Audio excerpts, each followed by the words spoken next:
Hello, welcome back to the channel. तुमचं खूप खूप स्वागत आहे पुन्हा एकदा नवीन व्हिडिओमध्ये.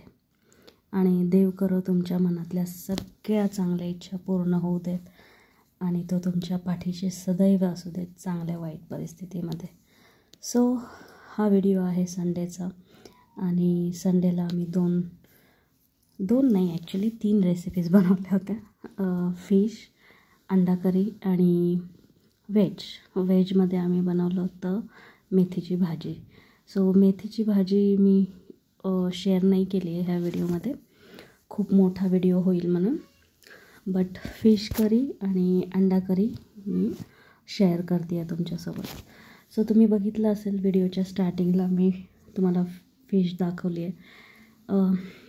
फिश कातला फिश होती आणि ती स्वच्छ धुवून पाण्यात ठेवली आहे मी आता. आणि आता मसाला भाजून घेऊयात आपण. सो मसाल्यासाठी जे बेसिक मसाला असतो ना, आपण जी मसाल्याची भाजी बनवतो किंवा नॉनव्हेज, मी खडा मसाला नाही वापरत. आम्ही काळा मसाला जो म्हणतो ना आपण खडा मसाल्यांचा तो बनवतो, तो मी घालते भाजीला. स्पेशली हे सगळं मसाला भाजताना मी खडा मसाला नाही टाकत यामध्ये. सो मी आता कांदा घेतला आहे, अद्रक, लसूण आणि खोबरं किसलेलं. आम्ही काय करतो ना, 1-1.5 किलो जेवढं पण आपल्याला महिन्याला खोबरं लागतं तेवढं ना आम्ही किसून आणून ठेवून देतो. आणि मी जेव्हा फिश आणायला गेले होते ना, तेव्हा मी भाज्या पण घेऊन आले होते आणि तुम्ही बघू शकता मस्त हिरव्यागार भाज्या असतात ना हिवाळ्यामध्ये, अशा लुसलुशीत बघून प्रेमात पडावा अशा. सो कोथिंबीर घेऊन आले होते. सो ती कोथिंबीर निवडताना त्याच्या काड्या वेगळ्या काढल्या होत्या. मी मसाला वाटताना ना त्याच्यामध्ये कोथिंबीरच्या काड्या पण घालते. मला असं वाटतं त्याचं टेस्ट खूप छान लागतं, एनहॅन्स होतं. आणि काही कोथिंबीर चिरूनही ठेवली होती. सो आता मसाला वाटून घेतलेला आहे मी आणि कढईमध्ये तेलामध्ये मसाला परतवायचं प्रोसेस सुरू केलेली आहे. जरी आपण मसाला भाजून घेतलेला आहे तरी पण तेलात छान फ्राय करून घ्या. म्हणजे जसं गावाकडे चुलीवर बनवतात ना नॉनव्हेज, तसं तुम्हाला फील येईल. छान परतवा, छान मस्त मसाला भाजला गेला की त्याची टेस्ट खूप छान लागते ग्रेव्हीमध्ये वगैरे. सो आता मसाला छान परतवायचा, त्याला तेल कढईच्या कडेने तेल सुटेपर्यंत. आणि थोडा अर्धा मसाला तुम्हाला असं वाटेल की हा परतला गेला आहे, आता व्यवस्थित त्याला तेल सुटतं आहे, तेव्हा मसाले घालून घ्यायचे. हळद, लाल तिखट, धने जिऱ्याची पूड, थोडीशी कोथिंबीर, थोडा काळा मसाला. मी काळा मसाला थोडा आधी घालते जेव्हा मसाला फ्राय होत असतो तेव्हा, आणि अर्धा नंतर घालते जेव्हा भाजीला उकळी येत असते तेव्हा. सो आता हे मसाले, कारण असं आहे त्याचं, अर्धा मसाला फ्राय झाला की त्याच्यानंतर हे घातलं की हे पण छान तेलामध्ये फ्राय होतं आणि त्याचा स्मेल आणि त्याचं ते टेस्ट खूप छान लागतं. आणि तुम्ही बघू शकता आता की तेल सुटायला लागलं आहे आणि ते किती छान दिसतं आहे. हे बघा, काळा मसाला मी तो इथे वर घातलेला आहे आणि तो अगदी छोटे चम्मच आहेत जे मी मसाला घालते आहे ना. सो एक छोटा चम्मच मी तुम्हाला दाखवेन कधीतरी की खूप छोटासा आहे, त्याने मी मसाला घालून घेतला आहे आणि आता छान परतवून ठेवते. हा मसाला परतवून झाला की अगदी जर तुम्हाला असं वाटलं की एवढा मसाला नको आहे तुम्हाला, तर तुम्ही त्यातला थोडा मसाला काढून ठेवू शकता, जेणेकरून तुम्ही दुसऱ्या भाजीसाठीही हा मसाला यूज होऊ शकतो. सो तुम्ही पुढे बघाल की मी त्यातला थोडा मसाला काढून ठेवला होता की दुसऱ्या भाजीला आपण हा यूज करूयात म्हणून. आणि कोथिंबीर घातली आहे त्याच्यावर आता, म्हणजे मला ती कोथिंबीर घालतो ना आपण मसाल्यात किंवा वर भाजीवर, ते खूप आवडतं. आणि आता तर एकदम अशी कोवळी कोवळी कोथिंबीर येते, एकदम नाजूक कशी. सो खूप छान वाटतं. सो आता मी मसाल्यामध्ये पण घातली आहे आणि परतवून घेऊया. आता तेल सुटायला सुरुवात झाली आहे. अजून एक 5 मिनटं ह्याला परतवूया आपण मसाल्याला. आणि त्याच्यानंतर तुम्ही बघा की त्याचा कलर किती चेंज होतो. अगदी आपण करपवत नाही आहे हां.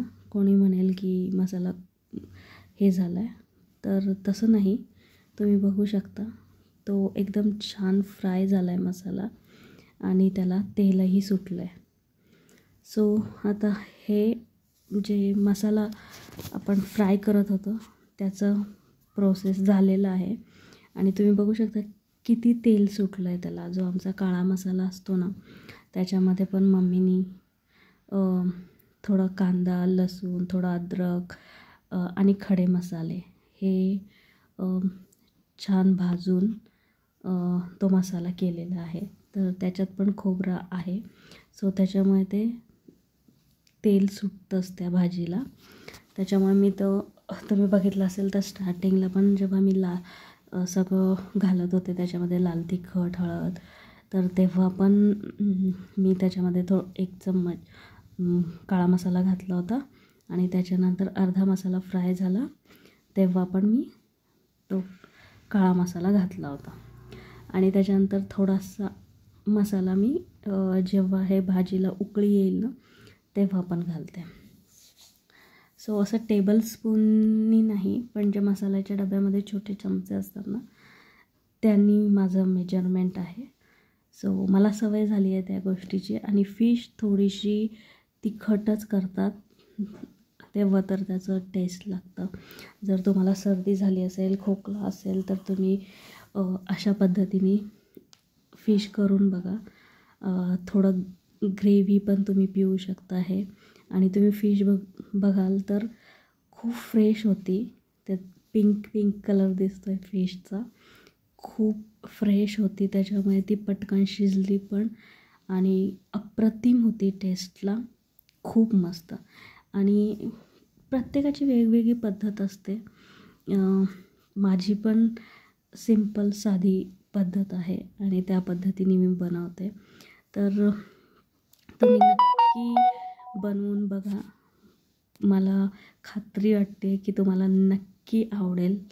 आणि ट्राय केल्यानंतर तुम्ही कमेंटमध्ये नक्की सांगा की तुम्हाला रेसिपी कशी वाटली. आणि जर तुम्हाला आवडली तर नक्की शेअर करा माझ्यासोबत तुमचा एक्सपिरियन्स.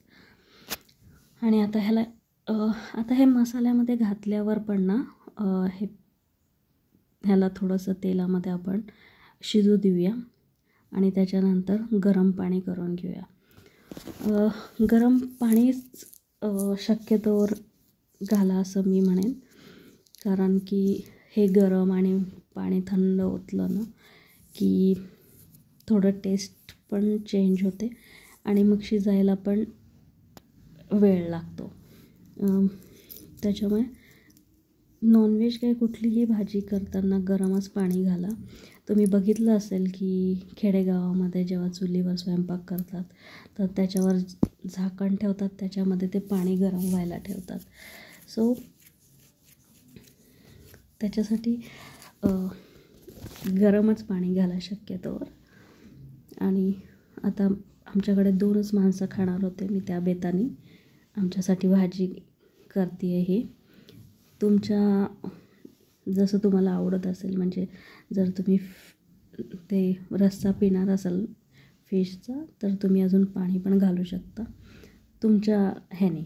म्हणजे प्रत्येकाची आपली खाण्यापिण्याच्या सवयी असतात त्याप्रमाणे. कोणी थिक ग्रेव्ही करतं, कोणी पातळ ग्रेव्ही करतं. पण फिशमध्ये थोडं पाणी जास्त लागतं, म्हणजे ते जशी फिश शिजत येईल तसं ते पाणी आटत जातं आणि मस्त होते. नक्की करून बघा तुम्ही आणि मला कमेंट्समध्ये नक्की कळवा. सो आता ह्याला उकळी येते कमी गॅसवर. आता आपण हे शिजायला ठेवूया. सो मी आता हा काळा मसाला पण वरनं घातलेला आहे. आणि आता ह्याला शिजायला ठेवून देऊया आपण. एक 15-20 मिनटात ही भाजी डन होईल आपली. 15 ते 20 मिनटं खूप झाले, शिजेल व्यवस्थित. आणि शिजल्यानंतर तुम्ही बघू शकता लाईट्स गेले होते आणि म्हणून मी फक्त फोटो काढून घेतलेला आहे. तर तुम्ही नक्की ट्राय करा आणि मला सांगा. भाकरी केल्या होत्या, फिश आणि कांदा, लिंबू. आणि जसं मी तुम्हाला बोलले की अंडा मसाला पण करणार आहे. सो अंडे बॉईल करून घेतले होते आणि आज माझ्या भावाची जी बायको आहे, लहान भावाची, ती बनवते आहे आणि आज पहिल्यांदा मी तिला रेकॉर्ड करते आहे बनवताना. सो अंड्याचे काप करून घेतलेत. जे अंडी उकडून घेतली होती ते आता काप करून घेतलेले आहेत आणि आता त्याला फ्राय करून घेते. जे लोक डाएट पण करतात ना, ते पण हे खाऊ शकतात ॲक्च्युली. जे अंडे बॉईल करतो ना आपण, तर त्याचे काप करून घेतले ना तुम्ही, तर जसं आपण फिशला ग्रिल पॅनवर जसं ग्रिल करून घेतो ना आपण थोडीशी, हे पण आय थिंक चिकनचे पीस पण काही लोक डाएटसाठी ग्रिल करतात, बॉईल करतात किंवा ओव्हनमध्ये. सो मला असं वाटतं तुम्ही एकदा ग्रिल पॅनवर पण करून बघा. सो हे अंड्याचे जे मी काप बनवले आहेत ना, तर ते पण त्यांनी छान त्याच्यावर कोथिंबीर चिरून टाकली आणि तुम्ही बघाल किती सुंदर कलरफुल वाटतं आहे ना ते. आणि आता ती तेलामध्ये थोडंसं फ्राय करून घेते आहे अंडे. लास्ट आय थिंक लास्ट जी मी एग करीची रेसिपी शेअर केली होती, त्याच्यामध्ये पण मी अंड्याचे असे काप केले होते, फक्त ते फ्राय केलेले नव्हते. सो असं थोडं फार व्हेरिएशन्स करून तुम्ही करू शकता आणि घरच्यांना पण ते छान वाटतं. सो आता ह्याला थोडं 1-2 मिनटं दोन्ही साईडनी परतवून घेतले ना, छान होतात ते, मस्त क्रिस्पी होतात. सो 1-2 मिनटं खूप होतील याला. दोन्ही साईडनी करून घ्या मस्त. आणि केवढं कलरफुल वाटतं आहे ना ते. हे बघा, 1-2 मिनटं थांबलात ना तुम्ही की ते छान खरपूस भाजले जातात आणि मस्त दोन्ही साईडनी पण. ती ॲक्च्युली सुरीनी करते आहे. हे बघा, 1-2 मिनटात ते छान होतात मस्त. आणि ना मला ॲक्च्युली जे लहानपणी करायचो ना, अंडे उकडून फ्राय करून, तर त्याच्यापेक्षा मला हे असे काप करून खरंच आवडतात. म्हणजे की असं वाटतं हे थोडं दिसायला पण छान दिसतं आणि छान आहे, म्हणजे काहीतरी वेगळं केल्यासारखं. सो तुम्ही पण असं काहीतरी वेगळं काहीतरी ट्राय करून बघायचं असेल तर नक्की ट्राय करा तुम्ही हे. आणि आय थिंक मला असं वाटतं मी ऑनलाईन कुठेतरी बघितले होते, त्याचे असे छान स्लायसेस पण होतं. ते काहीतरी स्लायसर पण मिळतं, एग स्लायसर, ते पण ट्राय करू शकता. पण आय थिंक मला असं वाटतं हे जे मी काप केलेत हे पण इनफ आहेत. म्हणजे हे दिसायला पण दिसतं आणि दिसायला पण छान दिसतं. आणि तुम्ही कोणाला जेवायला वाढणार असाल तर त्याला पण चांगलं वाटेल. ते स्लायसरनी खूप छोट्या छोट्या स्लाईस होतात. आणि आता याच्यामध्ये थोडा मसाला घालून फ्राय करून घ्यायचा. सेम प्रोसेस, थोडंसं हळद, तिखट, मीठ आणि मसाला वगैरे घालून फ्राय करायचं छान कलर येईपर्यंत मसाल्याला. आणि ना संडे असा असतो ना की त्या दिवशी नॉनव्हेज पाहिजेच. म्हणजे किती पण ठरवलं ना तरी पण संडेला जर तुम्ही नॉनव्हेज नाही खाल्लं तर असं वाटतं संडे सुना गेला. म्हणजे ऑलमोस्ट मला असं वाटतं आपल्या भारतीय लोकांना सवय आहे.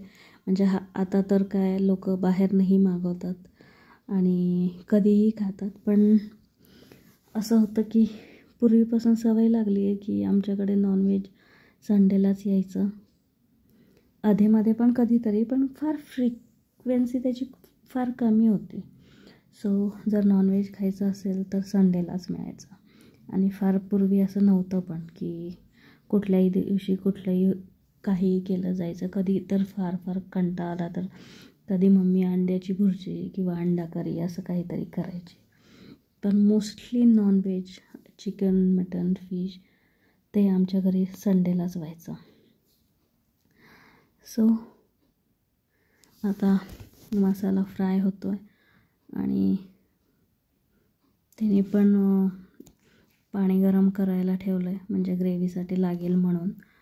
आणि एका साईडला मसाला फ्राय होतो आहे. सो आता आपण ह्याच्यामध्ये आपण मसाले घालून घेऊया.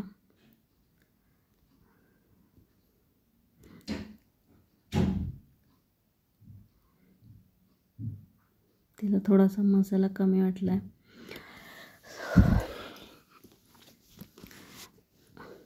आणि अगदी झटपट होतात. मसाला रेडी असेल ना तर काहीही करायला डिफिकल्ट जात नाही मला असं वाटतं. सगळ्यात जास्त मेहनत असते मसाला करा, जी प्रोसेस असते ना त्याची, म्हणजे सगळं करण्याची. अंडी बॉईल करायला ठेवा. म्हणजे जर तुम्ही प्लॅन केलं ना गोष्टी तर तुम्ही ॲट अ टाईम 4 वस्तू पण बनवू शकता. सो आता इथे मसाला फ्राय झालेला आहे. आय गेस तिने सगळं टाकलं आहे. सो आता त्याला तुम्ही बघू शकता की कढईच्या साईडने आता तेल पण सुटायला सुरुवात झाली आहे.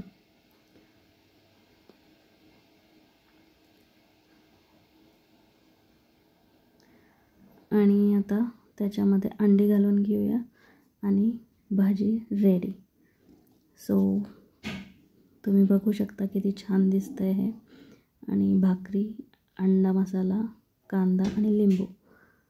व्हिडिओ आवडला असेल तर लाईक, शेअर आणि सबस्क्राईब करायला विसरू नका.